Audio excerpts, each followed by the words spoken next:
In the kingdom of Silverdale, a young prince destroyed lives without even knowing it, until one winter night, life destroyed him back. Silverdale was a snowy kingdom ruled by the wise King Alistair. His people loved him deeply, but his son, Prince Adrien, was nothing like him. Adrien was arrogant, reckless, and blind to the suffering of the poor. One winter afternoon, while riding with his guards, Adrien spotted a small wooden cabin. With a careless smirk, he kicked his horse forward and smashed straight through it. The poor farmer stood helpless as the prince laughed at the ruins of his home. The next morning, the trembling farmer entered the royal court. "Your Majesty, your son destroyed my home. We have nowhere to sleep." King Alistair's heart sank. He called for Adrien. "Did you do this?" "It was just a weak shack," Adrien shrugged. But winter was cruel. A roof meant survival, and Adrien cared for none of it.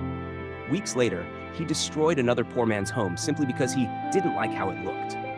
That day, the king's patience finally broke. "Adrien," the king said quietly, "a king without empathy is no king at all. You will leave the palace, live among the poor, feel their winter." Adrien protested, but the guards carried him out, and for the first time in his life, Prince Adrien felt the cold. Shivering and starving, Adrien tried to return to the palace, but the guard bowed and whispered, "Forgive me, the king forbade your entry." Wandering through the icy streets, Adrien heard a familiar voice. "Prince Adrien?" It was Noah, the same farmer whose home he had destroyed. "Stay with us," Noah said softly. "You'll die out here." Noah's wife Lena and their little son Eli welcomed Adrien warmly, despite everything. Their home was tiny. No beds, only straw mats. "You live like this?" Adrien muttered. Lena handed him their only blanket. But Adrien, freezing, took all three, leaving the family shivering through the night.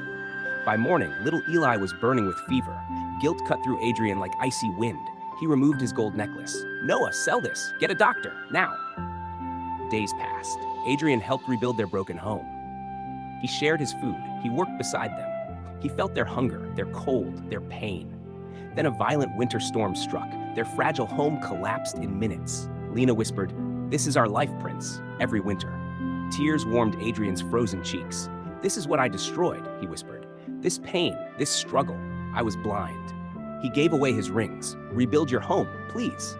Soon, even food ran out. They were starving. Adrien looked at his last belonging, a simple silver ring. "Sell it," he said softly. "A king must give more than he takes." They traveled to the city to find work.